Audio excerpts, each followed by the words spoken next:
distinto a decir, se ha afectado lo que tú quieres ser en la vida. No, es que tú no quieres ser agente de Servicio de Inteligencia Nacional. Tú eres agente de Servicio de Inteligencia Nacional. Y no vas a poder continuar siendo agente de Servicio de Inteligencia Nacional. Eso es una realidad demostrada. Ahí podemos hablar de proyecto de vida o de presente de vida. Eso es tu presente. Que la sentencia se refiere a un proyecto de vida, debió contener, no recuerdo bien la sentencia, debió contener toda una serie de explicaciones sobre qué venía para ti en adelante. Que podías tener tales ascensos, que podías tener tal cargo, que podías... O sea, que tú describas cómo te visualizabas hacia el futuro.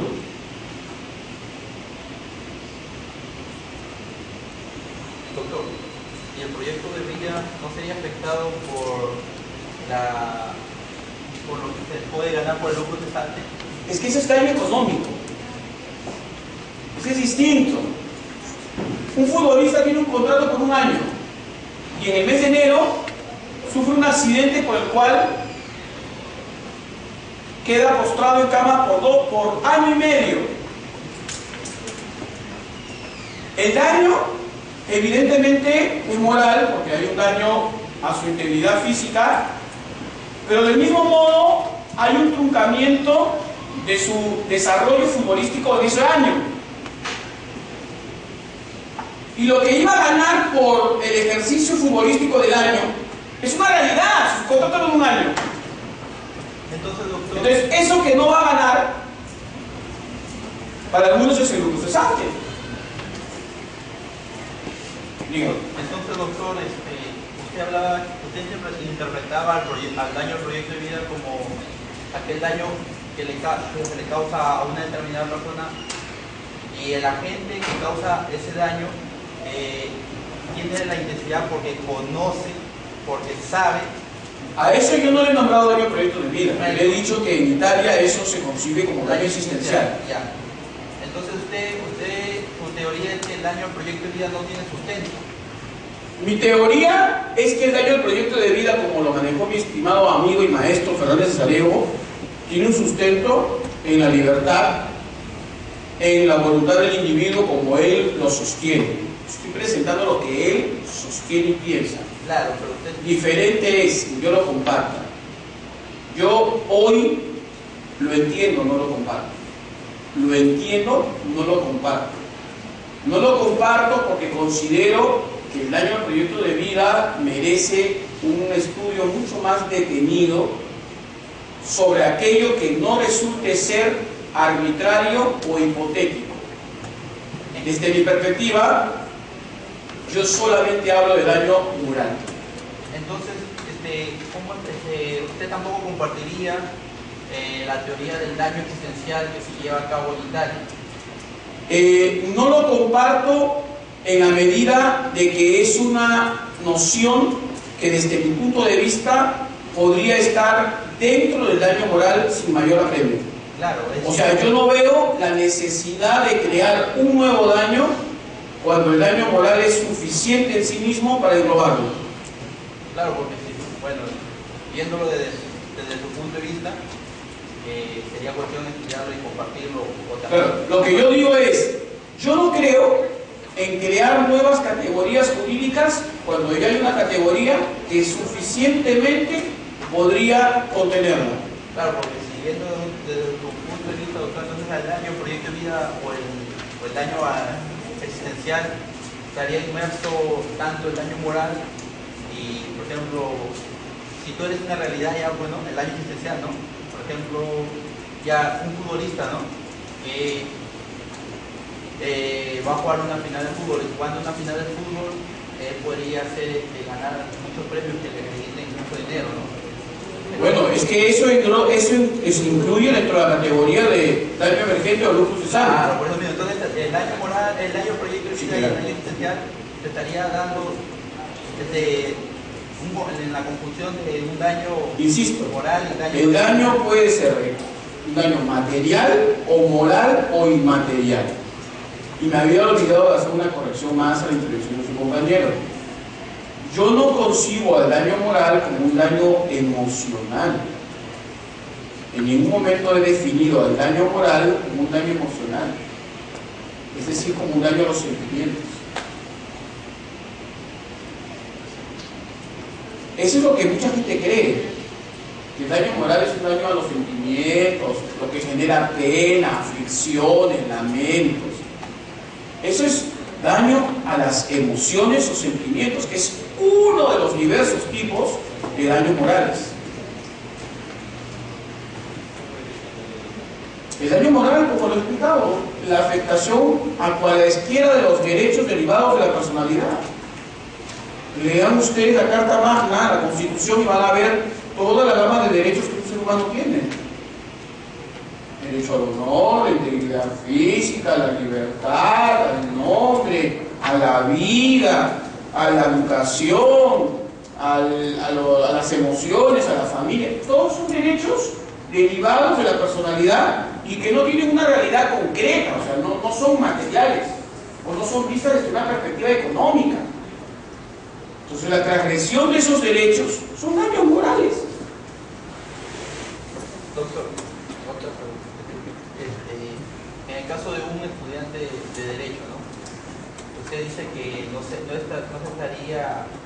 podría tanto valorar a través de un medio probatorio el daño proyecto de vida de un estudiante porque no se sabe, no se debe vivir el efecto, ¿cierto? Perdón, yo he dicho claramente que la realidad de ser estudiante de Derecho podría merecer un resarcimiento por solo demostración de que yo estaba estudiando y me han truncado mi ejercicio educativo. Lo que yo podría terminar siendo hacia el futuro, eso es lo que yo he dicho, no merecería una atención porque es tan volátil que nadie sabe qué puede pasar en el mañana. A eso, o sea, que un estudiante de Derecho, vamos a ponerlo para que no hablen estudiantes de un profesor, ¿ya? Un profesor de Derecho de la Universidad Nacional Pedro Luis Gallo es expulsado de la docencia, indebidamente. Entonces este profesor demanda por los daños económicos que implica esto y por el daño moral.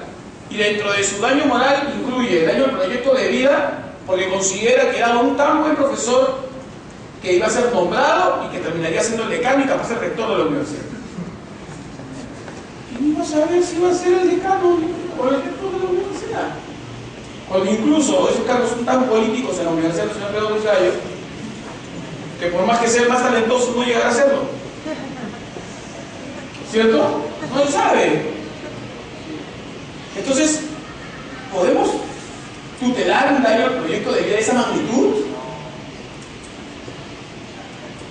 Bajo esa premisa, entonces todos podríamos pedir, cuando tengamos algún tipo de daño, ojalá que no, que podemos llegar a ser presidentes y de repente nos rechazan porque nos han frustrado nuestra posibilidad de ser presidente. Porque cualquier ciudadano en ejercicio de sus derechos políticos puede llegar a ser presidente. Entonces, yo iba a ser el presidente de la República. De repente termino de la carrera, más que los presidentes, ¿no? Por eso yo digo, tengan cuidado, porque tampoco no es el caso de que tengamos que tutelar situaciones tan ficticias como esta, ¿no? Además, decir que voy a ser un brillante futbolista y a eso sumarle peruano es de difícil sueño, ¿no? ¿Cierto? Perdón, 3 preguntas y ahí continúo porque quiero dejar relación causal y que tener imputación un poco más desarrollado. Yo lo que estoy haciendo ya es meter dentro de la conferencia los casos y el debate porque el tiempo ya se me va a agotar. Si ven su reloj son casi las 11:30. 12, como vuelta la hora, una hora y ya nos vamos. Que acá en Chiclayo pasa la hora tan rápido. ¿Sí? A ver, vamos a 3 preguntas ya. Hacen la mano y los 3 que hacen la mano van a ser los preguntantes. Con el permiso, de repente le doy la palabra al final, doctor, porque quiero darle la palabra a los 3 que nunca han intervenido. Salvo el doctor. ¿No? Y allí le voy a dar la palabra al doctor de todas maneras, de bajarse al término de la sesión para que podamos descentralizar el uso de la palabra. ¿Cómo está, doctor? Usted tiene un aire a un personaje mexicano de una serie muy conocida de televisión. ¿Quién cree? Sí, ya. Eso. Dígame. Bueno, doctor, yo estoy de acuerdo con la teoría que usted está adoptando. Ojo, no. No es una teoría. Ojo, no le estoy quitando la palabra, doctora, sino que quiero aclarar algo. Yo no digo cosas ni hago cosas para que estén ustedes de acuerdo conmigo necesariamente. O sea, yo expongo mis ideas, ustedes pueden estar de acuerdo o desacuerdo. El derecho es eso, ¿ah? ¿Ya? Bueno, respetando su posición, doctor, bueno, esta frase, proyecto de vida, yo creo que ha sido llevado a cabo, ¿no?, de otro campo. Por ejemplo, si le vemos desde el campo de la construcción, que es un proyecto. Un proyecto, para que sea ejecutado, antes ha tenido que ser aprobado, planificado, ¿no?, y cumplir con ciertos requisitos, con ciertas formalidades, ¿no? Si bien es cierto, esta teoría del daño al proyecto de vida se hace tal vez por proteger a la persona, pero esto he escuchado las diferentes opiniones, pero me parece que los compañeros se están poniendo en el lugar de defensores, ¿no? Yo quisiera también ponerme en el lugar de la persona que ha causado el posible daño, ¿no? No se podría hablar, pues, de un futuro incierto que tenga una persona, sino que este futuro tiene que ser predeterminado, como ya usted lo estaba estableciendo, ¿no? Por eso creo que el daño al proyecto de vida es evidente que debe ser resarcido como un daño moral. Estoy de acuerdo con eso, doctor. Gracias, mi estimado doctor. Insisto, yo creo que la noción de daño al proyecto de vida es un tema que no lo estoy excluyendo como algo inútil. Yo no digo extremos como otros amigos que sí hablan así, sino yo creo que debe ser materia de una conversación, revisión y análisis. Ahora, pero muy aparte de todo, lo que quería decirles, antes de la palabra a los compañeros que también quieren hablar, es que la diferencia entre hacer un proyecto de obra al proyecto de una vida es que el proyecto de obra sí es posible ser construido y llevado a cabo, ¿no? Porque sí depende de la voluntad del constructor saber qué va a hacer con la casa, ¿no? A menos que me digan, yo tampoco no sé qué va a pasar mañana, de repente hay un terremoto y ya me casa, pero eso ya es entrar a lo fortuito, ¿no? Pero se supone que si alguien hace un planeamiento de una obra, de una casa, sí depende de mí, pero respecto de la vida no depende de mí. La vida no está en sus manos, está parcialmente en sus manos, ¿cierto? Sí. En el caso concreto, imaginemos que existe una persona que es pudiente y se va a estudiar a otro país. Está en el cuarto año de la carrera, pagando mucho dinero por cada semestre, y regresa al Perú. En un accidente de tránsito, esta persona queda incapaz y por lo tanto se le ha afectado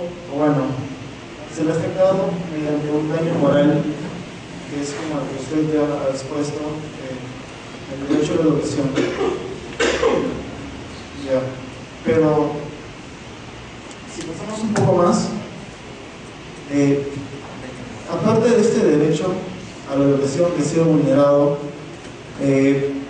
este derecho a la educación en el cual esta persona ya se encontraba ejerciéndolo mediante 4 años de carrera, ha implicado mucho dinero de por medio, y este dinero que ha sido invertido para la educación habrá sido como plata tirada al agua. Mi pregunta es la siguiente: si es que este dinero que se ha invertido es posible de ser resarcido, y si es que la respuesta es sí, mediante qué concepto.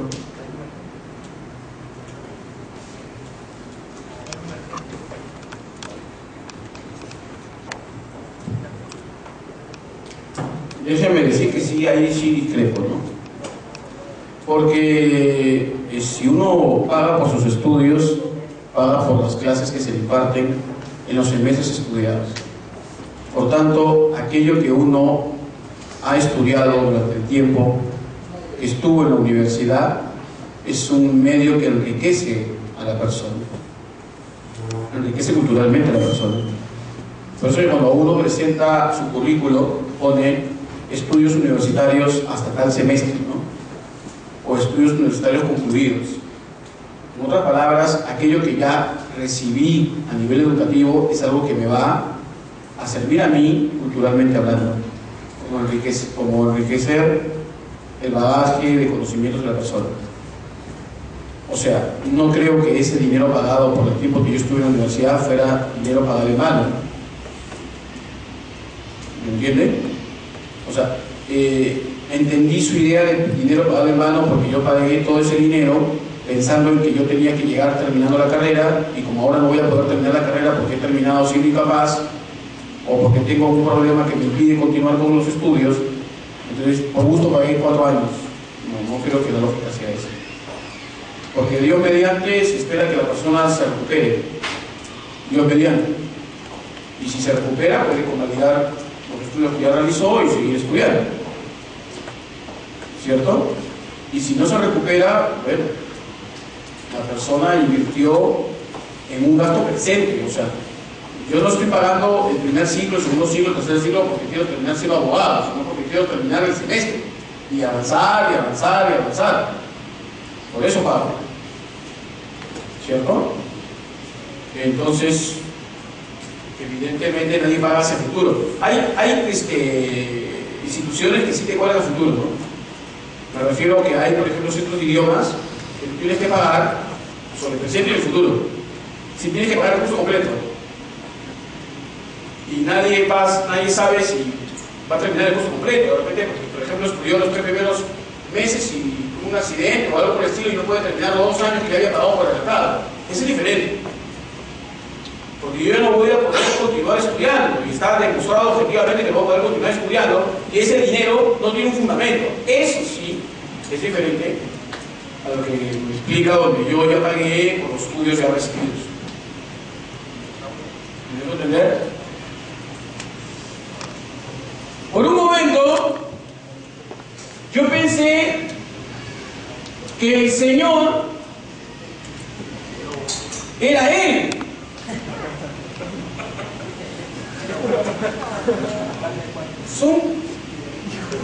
Sin pelo y con pelo, son igualitos. O sea, Tony Portugal tiene 2 clones acá. Porque hoy hay una moda a parecerse a Tony Portugal. Oiga, ¿es su hermano? ¿Cómo se pide usted? ¿Cómo? Farroñay. ¿Cómo se pide usted? Amar. Oiga, no se pedían para nada iguales. Y creo que deben hacer alguna prueba. De repente, ¿estoy mal o se parecen bastante? ¿No me creen? Váyanse, venga.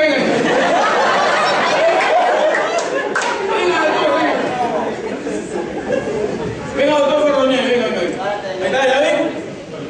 Por favor, uno por cada otro, así como en Risas en América. Rostro nomás, rostro, no físico. Igualito. Son igualitos. Solamente que el señor es su hermano menor, pero es más abajo, ¿no? Son igualitos. ¿Qué pasa? ¿Qué chicles los hacen con un mismo modelo? ¿Qué? ¿Ah? Doctor, su pregunta. Bueno, buenos días a todos.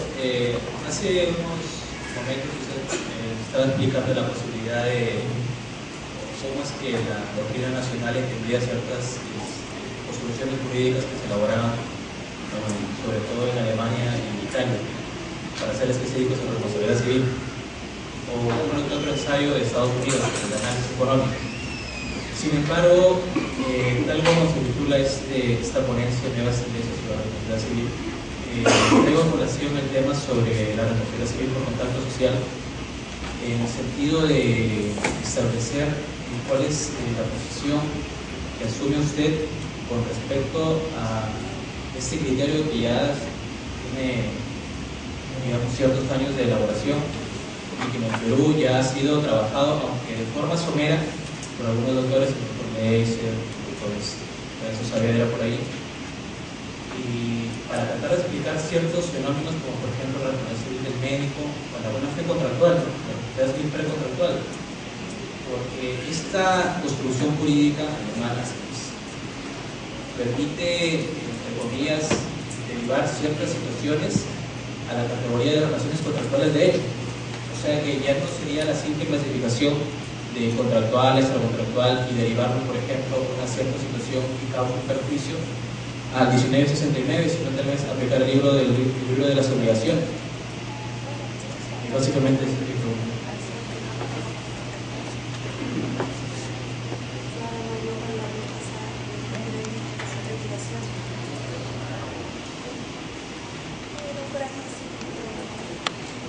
Gracias. Bueno, a ver, emitiría la opinión respecto a lo que mi estimado amigo Leiser sostiene, mi determinado exalumno Renzo Saavedra también lo dice.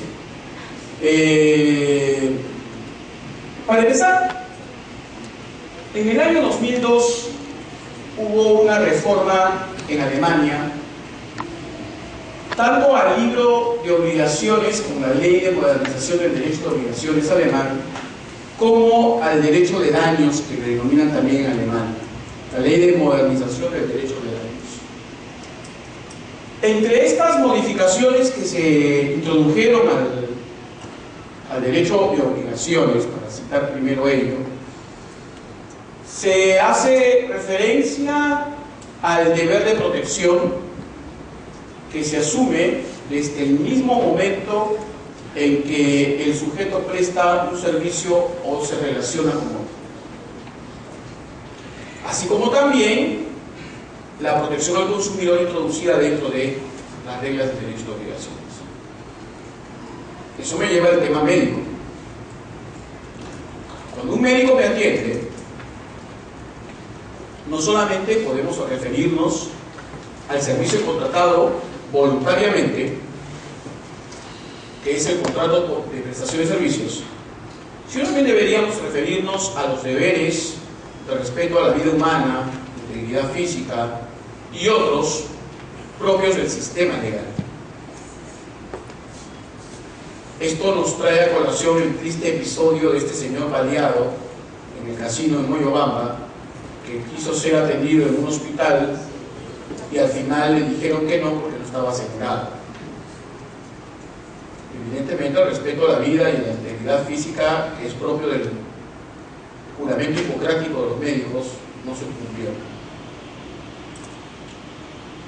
A lo que quiero llegar es que evidentemente hay situaciones donde no existe un contrato físico o acuerdo pactado, pero que el sistema, desde el punto de vista estatal, establece una suerte de servicio prestado, el cual implica el cumplimiento de deberes de índole legal, por lo que se habla de un contrato de hecho, situación fáctica de vinculación.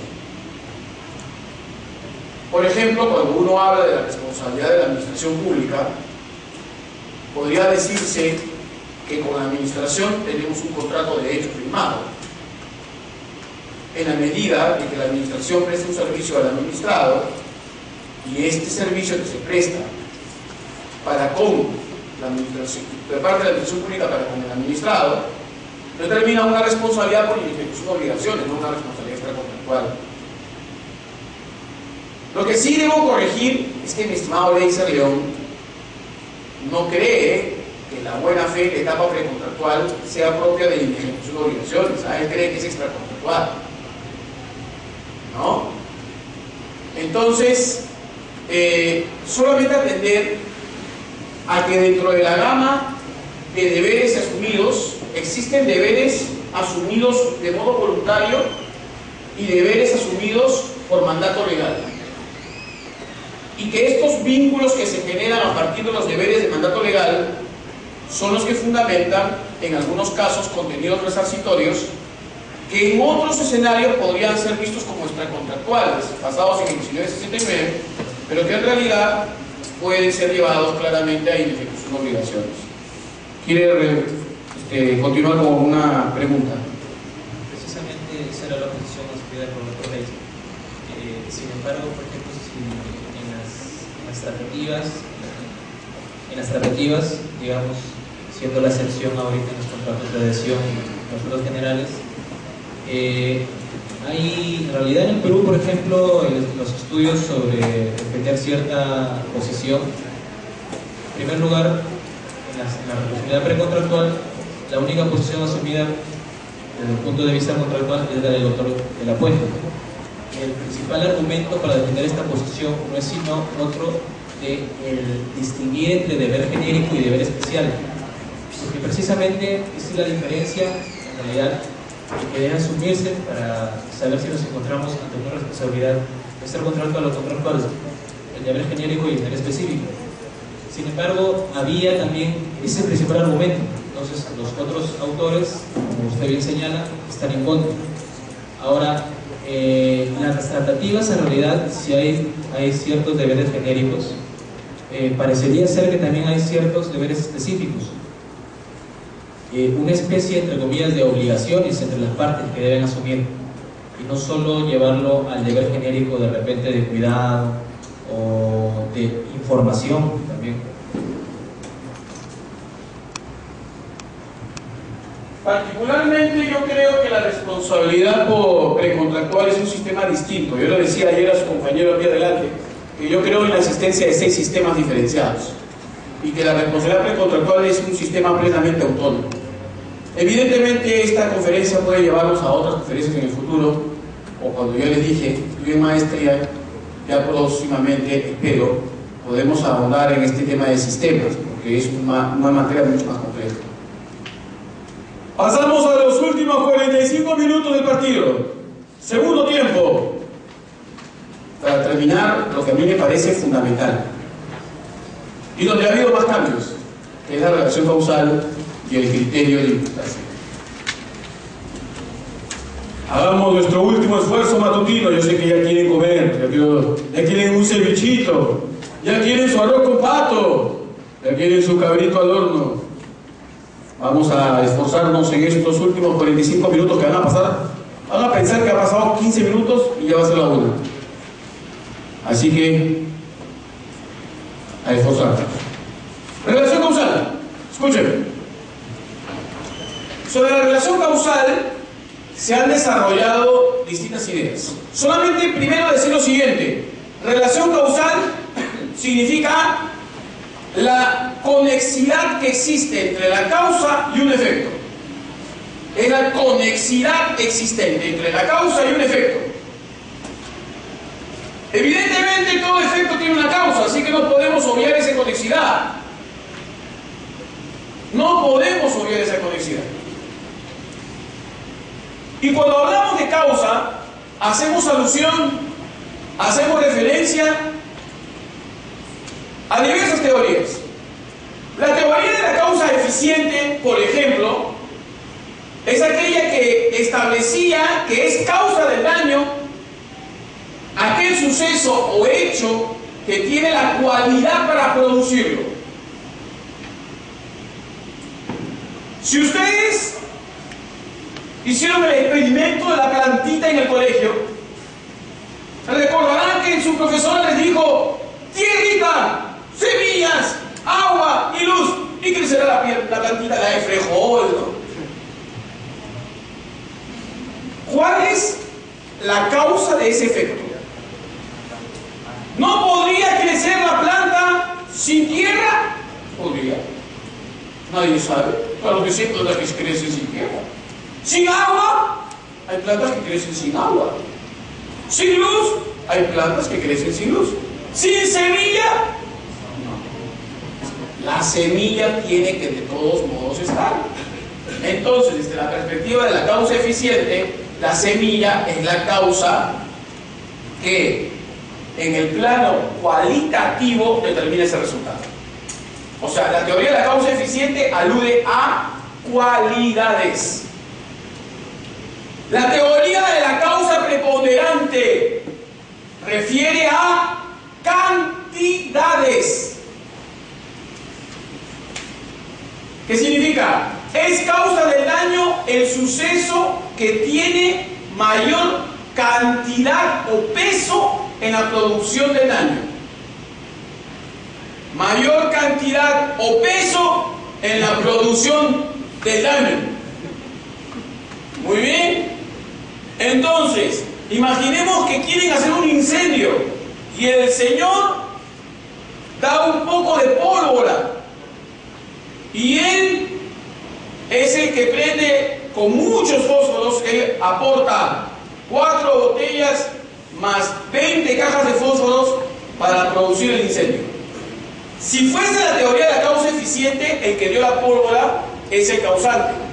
Pero en la teoría de la causa preponderante, el Señor es el que tiene más peso en la producción de la consecuencia, porque es el que aportó más, ¿no es cierto? En tanto aportó más cerillos, ¿no? Más palitos de fósforos como botellas para generar el incendio. Ambas teorías son criticables, completamente criticables. ¿Por qué? Porque sea la teoría de la causa eficiente o sea la teoría de la causa preponderante, no podemos evaluarla por el hecho de que aportó lo suficiente para producir el resultado, es decir, aportó la pólvora o aportó más en cantidad, porque creo que ambos serían los causantes, tanto el que dio la pólvora como el que incendió. ¿Sí? La tercera teoría es la teoría de la causa próxima. Proximate cause o caos. What is the pronunciation in English? Causa es cause o caos. Cause, ok. Proximate cause, de Francis Bacon, Inglaterra, ¿no? Es decir, es causa del daño aquel suceso que tiene la mayor cercanía temporal al suceso generado. Imaginemos por un momento que la señorita va a contraer matrimonio con el señor. ¿Qué le parece, doctora? ¿Conforme con la idea de un posible matrimonio ya? Creo que he generado una pelea acá. También quiere ver un futuro incierto. Ah, ya. Muy bien. Yo, en vez de amistad, unir, estoy generando conflictos acá de familia. ¿Qué pasa? El Señor vinieron tan enamorados los dos, entrando, todo. Como el Señor dijo que su futuro era incierto y que no sabía nada, otra vez se enojó. Ah, ya, incierto, no, ahora vas a ver qué significa incierto. Bueno, vamos a considerar que van a contraer matrimonio porque la otra pareja no ha venido hoy día, ¿no? Está el lunes de miel, no ha venido. ¡Ah, no ha venido solo! ¿Qué pasó? Lo abandonaron después de ayer. Se quedó dormida, ya, muy bien. Ahora está con la mancha de brunito, ¿no? Estaba los sin escape, ya. Bien. Señores, pensemos que, a ver, doctora, usted le va a realizar la despedida soltera a su compañera. ¿Qué le parece? ¿Buena idea? ¿Qué va a contratar? ¿Qué? Un momento, la doctora ni lo pensó, un momentito. Por favor, ¿puede pasarle el micro a la señorita? ¿Qué dijo sin dubitar? Vamos, dígalo. ¿Qué contrataría? Vamos, dígalo rápido, para que está pasando el tiempo. ¡Strippers! Muy bien, strippers. ¿Ya ven? A su sola. ¿Y acá están? Acá mismo están.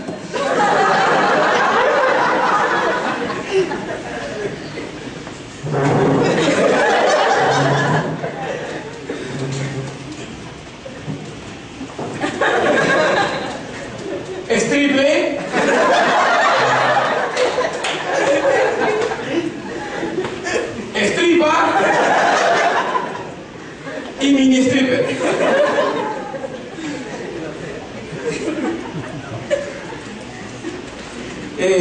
pasaría si no van a hacer el baile? ¿En qué consiste la conducta de un stripper, doctora? Por favor, recuerdo experta en llamadas telefónicas de la mamá.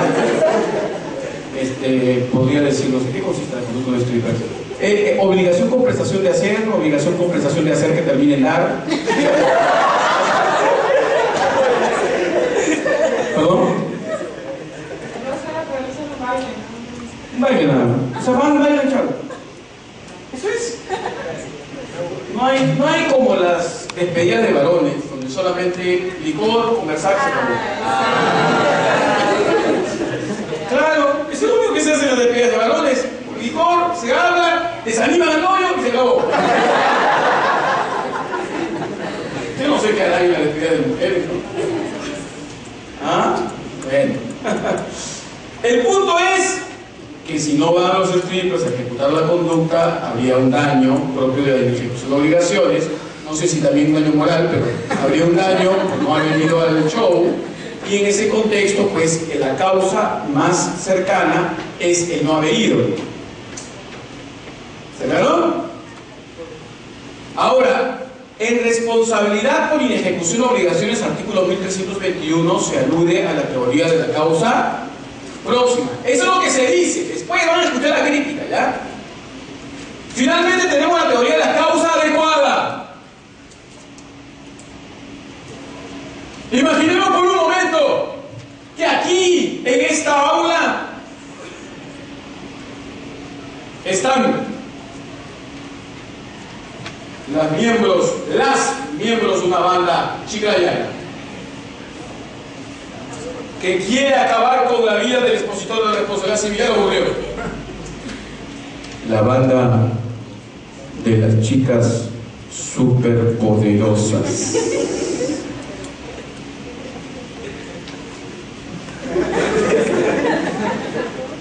Bombón, burbuja y bellota y mojojojo.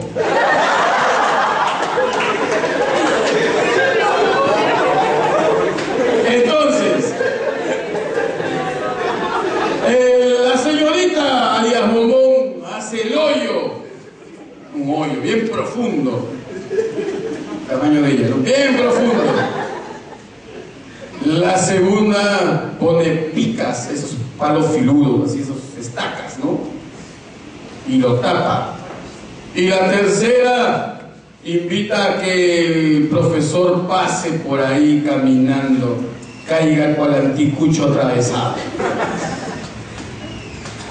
Según la teoría de la causa adecuada, que analiza la causalidad según la logicidad, lo que normalmente genera la consecuencia dañosa, entonces será causa del daño la actuación de las tres. Porque lógicamente quien hace un hoyo, quien coloca picas y quien hace pasar a la persona, determina esa consecuencia dañosa.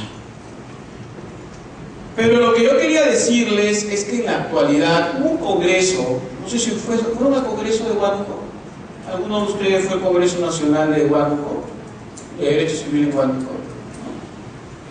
Bueno, en Huánuco tuvimos el último Congreso Nacional de Derecho Civil y se discutió sobre el tema de la relación causal. Y en este tema de la relación causal se llegó a establecer que no debería el sistema legal imponer una teoría de causalidad, que debería dejarse a la libre interpretación de los jueces determinar cuál es el sistema de causalidad más idóneo.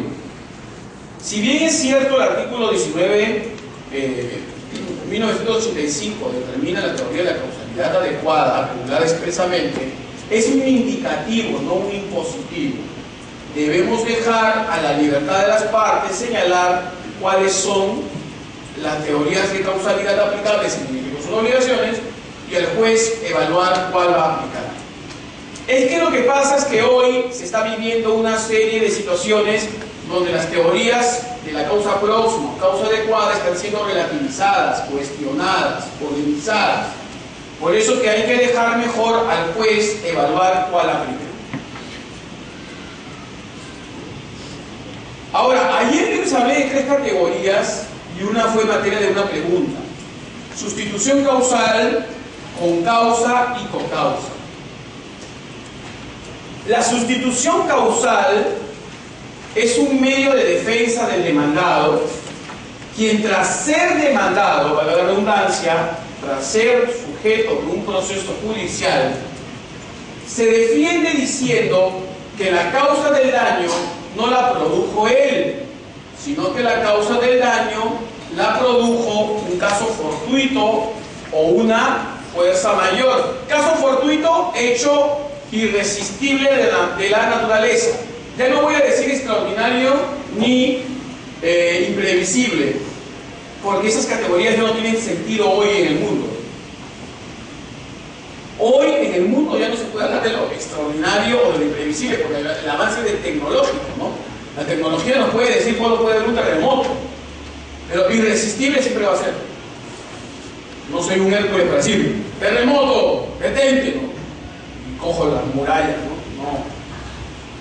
Pero hoy el avance de la ciencia y la tecnología da que lo extraordinario y lo imprevisible ya poco a poco hay que desterrarlo. Por eso que en las categorías jurídicas se habla de irresistibilidad. Entonces, un hecho de la naturaleza irresistible. Mientras que la fuerza mayor es un hecho de las autoridades, la autoridad legal, la ley, irresistible. Un mandato legal irresistible. O puede ser el comportamiento de un tercero o el comportamiento de quien padece el daño. Puede ser que un tercero haya generado el accidente, o que un tercero haya sido el que ha dañado el cumplimiento de una obligación. Por ejemplo, se está llevando una encomienda de Chiclayo a Lima y hay un asalto en el camino. O podemos hablar del comportamiento de la propia víctima quien padece el daño. Es decir, que el sujeto que ha sufrido el daño sea aquel que finalmente lo generó. Por ejemplo, pasó la avenida, la carretera camino a la Valleque por el medio y estaba ebrio y fue atropellado. Es decir, en estos escenarios el causante no es el demandado, sino quien demandó. En el caso último de la sustitución causal. La concausa es la causa compartida entre el demandado y el demandante. También es un medio de defensa del demandado, pero la diferencia está en que el demandado comparte responsabilidad con el demandante.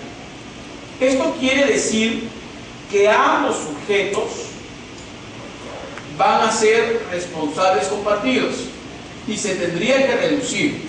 Yo iba a alta velocidad y distraído manejando, pero el peatón iba también distraído y ebrio pasando la pista. Ambos coadyuvamos en el resultado, ambos colaboramos en el producto del atropello. Por tanto, hay que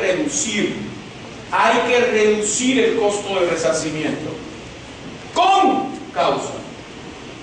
La co-causa es cuando hay varios causantes de un daño.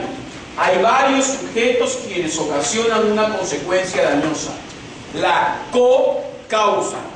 Varios sujetos quienes actúan en la producción de la consecuencia dañosa. Entonces tenemos sustitución causal, co-causa y concausa. La co-causa, que es la última que he explicado, es cuando hay varios sujetos quienes intervienen en la producción del daño. Una persona que estaba yendo a alta velocidad, otra persona que estaba yendo en estado de ebriedad, ambos carros chocan y por el choque pierden el control del vehículo atropellando a una misma persona. Hay una misma víctima y dos causantes del accidente, que son los dos que estaban, uno en estado de ebriedad y el otro yendo a alta velocidad, manejando imprudentemente, dirían algunos, en la carretera. Bien, entonces habría que evaluar los supuestos de relación causal con claridad, porque la relación causal es un determinante de qué podría pasar con el proceso judicial. Finalmente tenemos la evaluación del criterio de imputación. En virtud del criterio de imputación es una razón por la que se atribuye el costo del resarcimiento a quien es una persona, quien actúa con culpa o dolo, imputación directa subjetiva, o quien actúa con riesgo, imputación directa objetiva. Es decir, ¿qué es el criterio de imputación? El criterio de imputación es la razón teórica, jurídica, por la que un sujeto debe asumir la responsabilidad. Y esa razón teórica jurídica por la cual un sujeto debe asumir la responsabilidad es la imputación directa, cuando se le atribuye a quien es el causante, o indirecta, cuando se atribuye a quien no es el causante. La directa puede ser subjetiva cuando se le atribuye al causante de modo culposo o doloso, dolo, intención, culpa, negligencia, o puede ser la directa objetiva cuando se le atribuye a quien es el que actúa de modo riesgoso o peligroso. Sobre el dolo y la culpa, que es directo subjetivo, se atribuye así porque el sujeto pudo evitar la conducta. Es subjetivo porque el control de la conducta y la prevención correspondiente depende del solo sujeto.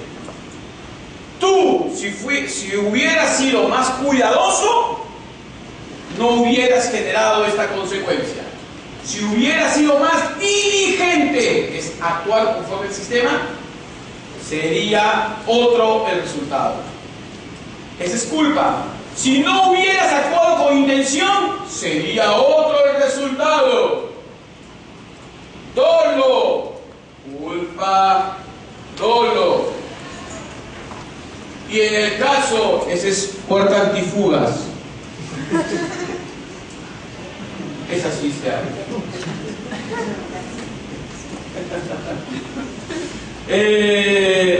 Y cuando hablamos de riesgo, hacemos referencia, a la situación exógena, externa del sujeto. O sea, mientras que la culpa o el dolo implican el control del individuo para no producir la consecuencia dañosa, él pudo haber sido más cuidadoso o no intencional para producir el daño.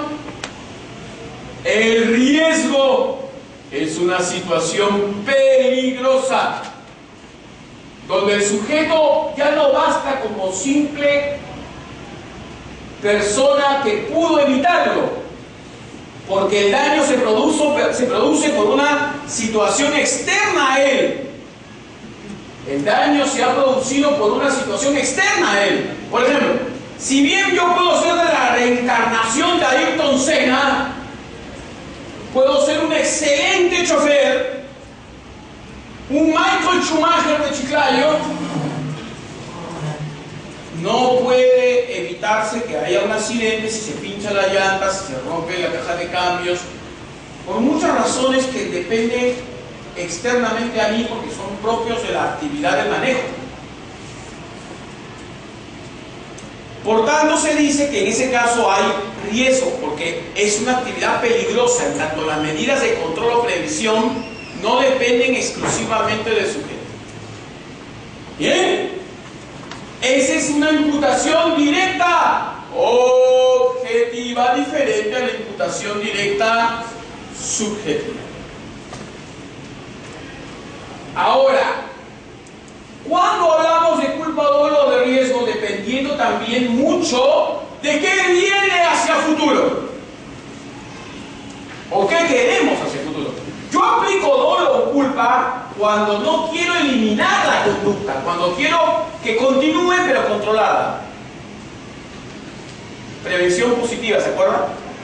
¿Por qué? Porque el dolo o la culpa permite que la persona luego pueda demostrar que fue cuidadoso. Puede ser que yo me haya equivocado y lo haya demandado, pero al final me demuestra que fui cuidadoso y ahí termina el problema. Mientras que yo aplico el riesgo cuando quiero desincentivar la conducta, eliminarla. nunca más. ¿Me dejo entender? Es diferente. Entonces, habría que evaluar con claridad cuál es esa realidad. El juez es libre de decidir si aplica el dolo, la culpa o el riesgo. Dependerá su evaluación. No debemos decir, aquí tiene que ser riesgo o aquí tiene que ser culpa o dolo. No es así. No es un tiene. Depende de la evaluación del escenario en el que se conduzca. Habitualmente en inejecución de obligaciones es dolo o culpa. Habitualmente en inejecución de obligaciones es dolo o culpa. No es una máxima, no es que siempre. Yo creo incluso que en inejecución de obligaciones podría también aplicarse el riesgo. En el Código Civil, en el libro de personas, en la parte general, artículo 12, se refiere a los contratos riesgosos. Dice que no son válidos aquellos contratos que pongan en peligro la vida o integridad física de la persona, salvo que sea propio de su actividad habitual y se hayan asumido las medidas de seguridad del caso. Significa, a buen entender en pocas palabras, que sí existen los contratos riesgosos y que se pueden ejecutar siempre que sea la actividad habitual y se hayan tomado las medidas de seguridad. Por tanto, si hay daños en la ejecución de un contrato riesgoso, tiene que responderse. ¿Por culpa o dolo? No, por el propio riesgo. Por ejemplo, el contrato de un torero, el contrato de una persona que limpia ventanas en edificios altos, el contrato de un minero. Por eso que en el ámbito minero existe un seguro por actividades, accidentes de trabajo en riesgo, por riesgoso. Finalmente, cuando se habla del criterio de imputación indirecto, cuando se hace referencia al criterio de imputación indirecto, se está trasladando el costo del resarcimiento,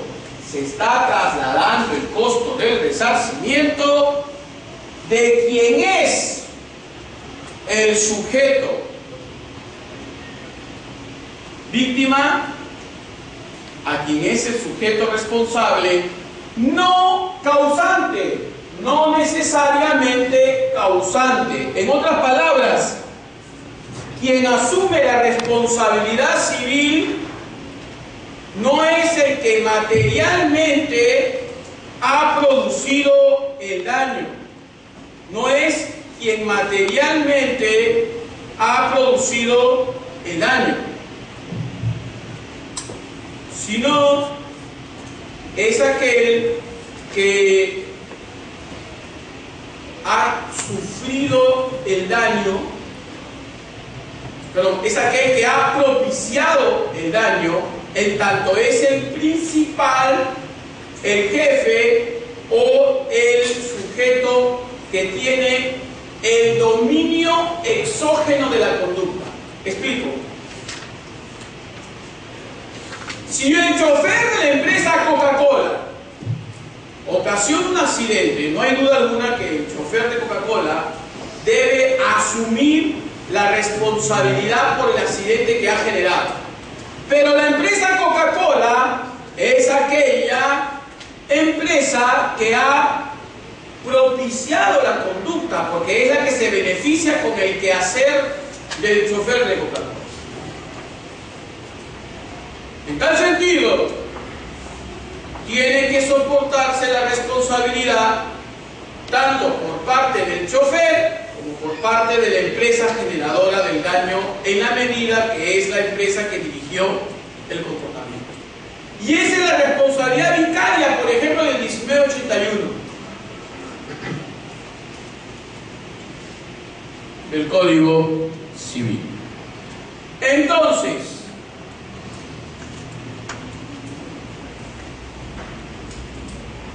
voy a dar algunas líneas finales a modo de observación, crítica o evaluación de lo que hemos visto. En este momento se acaba de cumplir prácticamente 3 horas de conferencia. Son 12:30 o 2:32. Acabo de vencer el récord de Harry Potter, ¿no? En primer lugar, me parece que el presente de la responsabilidad civil no debe ser el de solamente pensar en el resarcimiento. Me parece que la responsabilidad civil debe propiciar la prevención. La responsabilidad civil, antes que actuar cuando el daño se ha producido, debe pensar en que éste no se produzca. Me parece que sobre prevención el país está bastante pobre a nivel de gestión. No hay normas que prevengan adecuadamente o que establezcan mecanismos de prevención adecuados. No hay gestión gubernamental, tanto nacional como local, ni regional, que propicien la prevención. Las personas como nosotros no preveemos adecuadamente las situaciones y por tanto creo que eso debe cambiar. Propiciar una cultura de prevención. En segundo lugar, me parece que para hacer un estudio de responsabilidad civil adecuado debemos ser estrictos en el análisis, en la evaluación, en el tratamiento de los sucesos acaecidos sobre un caso de responsabilidad civil. Sea cual fuere el método que utilicen ustedes, yo utilizo el que acabo de exponer: comportamiento dañoso, consecuencia dañosa, relación causal y criterio de imputación. Me parece que es propicio el proponer mecanismos que permitan al juez mejor interpretar las instituciones de responsabilidad civil. Y respecto a una pregunta que me hicieron ayer sobre cómo resarcir el daño moral, insistir en que el daño moral no debe ser resarcido económicamente, sino debería ser resarcido, como ha sido sufrido el daño, mediante un mecanismo de restablecimiento emocional o de restablecimiento de lo inmaterial, según sea el caso, con la asistencia o asesoría de especialistas en tratamiento psicológico, conductual o de otra índole que sea útil para esta mejor manera de resarcir. Porque si hablamos de dinero, va a ser siempre arbitrario. Los criterios que normalmente se han utilizado son los criterios de equidad, y como derivados del criterio de equidad está la peligrosidad de quien actúa, el contexto de la actuación, el menoscabo a la familia, la gravedad del hecho acaecido. Son criterios que igual van a caer dentro de lo que es la arbitrariedad. Respecto del criterio de imputación, considerar oportuno esta evaluación final que he hecho, donde tenemos que evaluar la aplicación del dolo, la culpa o el riesgo según las consecuencias futuras que se podrían generar con un caso de responsabilidad civil. No pensar que la responsabilidad civil es ajena a otras áreas del derecho. Complementar las ideas de la responsabilidad civil con el derecho administrativo, el derecho penal, entre otras. Eliminar esa duplicidad innecesaria, como el caso de la reparación civil en el proceso penal, que desde mi punto de vista confunde a la aplicación del resarcimiento. Yo creo que son dos ideas distintas. Yo creo que la reparación civil en el proceso penal, que se materializa en una indemnización, no debe ser confundida al resarcimiento que estoy conversando en este momento. La indemnización propiamente dicha es el resultado de una obligación legal de compensar. O sea, la palabra indemnización surge del mandato legal de compensar, como sucede en la indemnización laboral. Cuando hay una indemnización por despido arbitrario, no se habla de resarcimiento, se habla del cumplimiento de una obligación legal según los criterios señalados en las normas laborales. El SOAT también indemniza, pero no resarce. O sea, esa indemnización es el cumplimiento, del mandato legal de compensar una contingencia. Cuando la ley obliga a compensar una contingencia, no hay vuelta que darle, tiene que hacerse, no tiene que evaluarse nada. Como el 445A del Código Civil que refiere, o 345A, perdón, del Código Civil que refiere al daño, a la indemnización cuando hay un divorcio por separación de hecho. Ahí nadie tiene que discutir nada, simplemente evaluar lo que la ley dice y se acabó. El resarcimiento no es así, el resarcimiento pasa por un juicio de responsabilidad. ¿Y qué es un juicio de responsabilidad? Evaluar comportamiento dañoso, consecuencia dañosa, relación causal, criterio de imputación. No es determinante que se otorgará el resarcimiento. Puede que sí, puede que no. En el caso indemnizatorio no. Siempre tiene que otorgarse porque la ley lo ordena. Que es una obligación legal.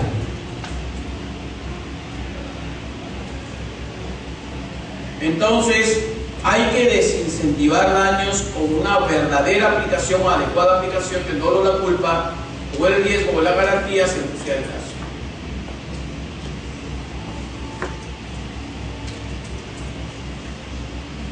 Como últimas ideas de esta conferencia, yo quiero agradecer a la institución UCEBA por la invitación que se me ha hecho extensiva. Quiero agradecer su presencia dominguera no prevista. Aquí sí podemos hablar de un hecho imprevisible, pero es irresistible. Tenían que estar presentes para continuar la conferencia. Yo sé que tenían solamente prevista la actuación sábado y domingo para la conferencia del doctor Aníbal Torres Vázquez según el plan que he visto yo de conferencias. Pero agradezco su presencia, un día domingo, un día difícil, un día de sol, un día de repente de playa, de ir con la familia, ¿no? Pero es un sacrificio de todos, porque yo también originalmente debía haber regresado hoy día en la mañana, si todo hubiera sido conforme el día de ayer, y estar ahorita con mis 3 hijos, que son pequeñitos, 3, 2, 1, 3, 2, 0, ¿no? Y con mi esposa paseando, pero así es el trabajo, ¿no? Y así es el compromiso. Ya, evidentemente, mis hijos han pedido una compensación por ello, especialmente los que ya hablan, de 3 y 2, ¿no? Con pistas y una serie de cosas que quieren que le compre de regalo, ¿no? Bueno, pero evidentemente lo material no es lo suficiente, también está el ámbito moral, ¿no? De compartir con la familia. Ahora bien, yo espero vernos en una próxima ocasión para seguir con estas disertaciones.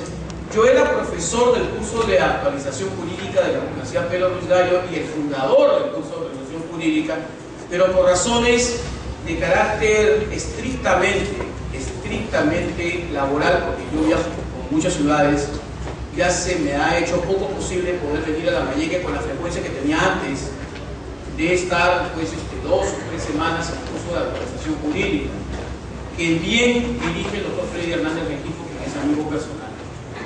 Pero sí, ya prometí a la universidad venir a la maestría a enseñarles, a la Universidad Pedro Luis Gallo en la maestría de Derecho Civil.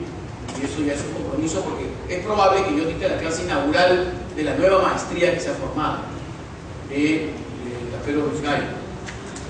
Y sí, próximamente voy a estar en Chiclayo, con la Universidad de Zipán, que en el mes de enero y febrero, por también clases de maestría que voy a dictar. Y en el mes de marzo, abril, creo que es para la universidad. También voy a estar en Chiclayo, creo que voy a estar bastante tiempo en Chiclayo, posiblemente, con la Universidad USAC, con la también maestría en Derecho en Bioética y Biogenética, que se ha aperturado en USAC. Bien, no obstante, lo prometido es deuda y por favor les doy mi correo electrónico y número eventual de teléfono. Me hubiese gustado tener un directorio de ustedes con número telefónico y correo electrónico.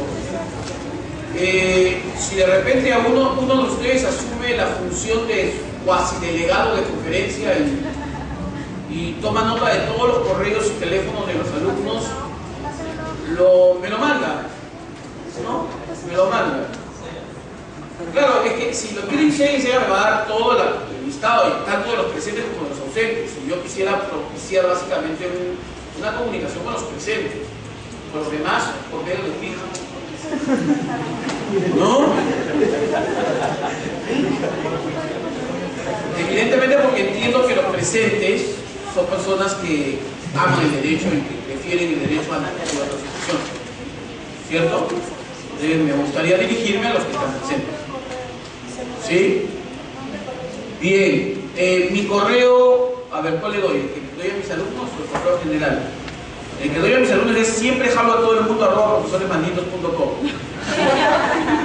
No, mi correo es consultora_beltrán_pacheco@yahoo.com. Sencillísimo. Consultora Beltrán Pacheco, que son mis apellidos. Mi nombre es Jorge Beltrán Pacheco, si no sabían. @yahoo.com. Yahoo.com. Consultora Beltrán Pacheco @yahoo.com. Y mi número de RPM, que también es celular, es numeral 9 9 9 9 6 9 9 6 0. Facilísimo, ¿no? Es verdad, no estoy bromeando. Ese es mi número. Tuve mucha suerte de tener un número tan fácil. A mí el 9 me persigue porque yo nací un 9 de septiembre de 1972. 9, 9, 9, si suma 7 más 12. ¿No? Entonces, repito, 9, 9, 9, 9, 6, 9, 9, 6, 0. Numeral por delante. Muy sencillo. Para los que tienen RPM, ¿no? O los que no tienen RPM, marcan el número sin el numeral nada más. Para cualquier otra actividad, si está en mis posibilidades de venir, porque a veces estoy cubierto, son cerca de 16 ciudades que debo visitar al año, con todo placer de ayudarlos. Igual también mantenemos en comunicación porque yo les puedo pasar la voz respecto a alguien más timbrado. 978. ¿Quién es? Ah, usted. Allá tengo registrado su teléfono. Muy bien. ¡Déjenlo ser! Déjenlo ser, doctor. Bien. Entonces, como les digo, así también yo puedo invitarlos a otras conferencias a que puedan asistir en otras ciudades o en Lima. Yo sé que ustedes están comprometidos todos los fines de semana con la actividad de INSEGA, porque por ejemplo el próximo sábado en la mañana vamos a hacer una jornada de investigación jurídica en Lima, en la mañana, sobre cómo elaborar una tesis para los que son tesistas. Entonces, si no hubieran tenido una actividad que hacer, yo sé que la tienen que hacer con INSEGA. Eso se va a llevar a cabo en Lima el próximo sábado de 9 a 1 de 8 de la mañana a 1 de la tarde. ¿No? Así que, bueno, por eso les digo, o sea, cualquier cosa o novedad, se comunican conmigo, me llaman y estamos en constante contacto. Yo espero haber sido claro. ¿He sido claro? Uy, con ese ánimo no me convence. ¿He sido claro? Sí. Ahora sí, que es diferente.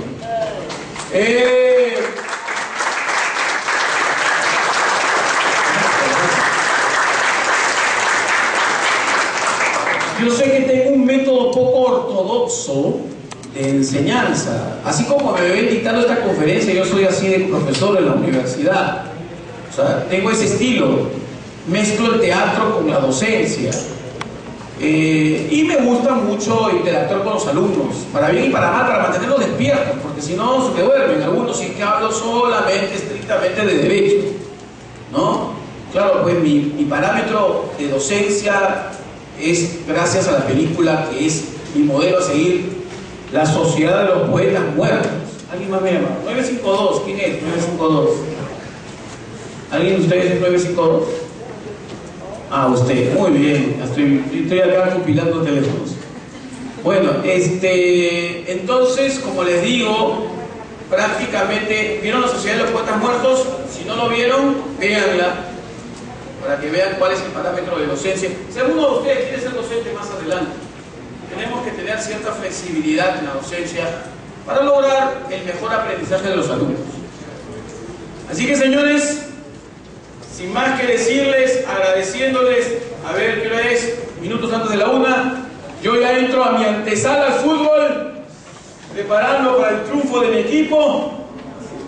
Hoy la U prácticamente se clasifica a los americanos. Espero.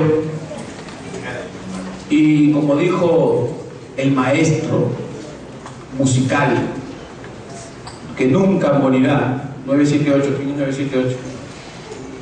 ¿Quién es 978? ¿Alguien más me ha marcado? 978.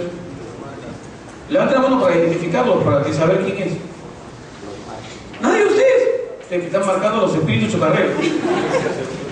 978. Ahí. Ahí, perfecto. Como dijo el maestro musical, y con eso me despido, que nunca morirá. Gustavo Cerati. Gracias totales. Adiós.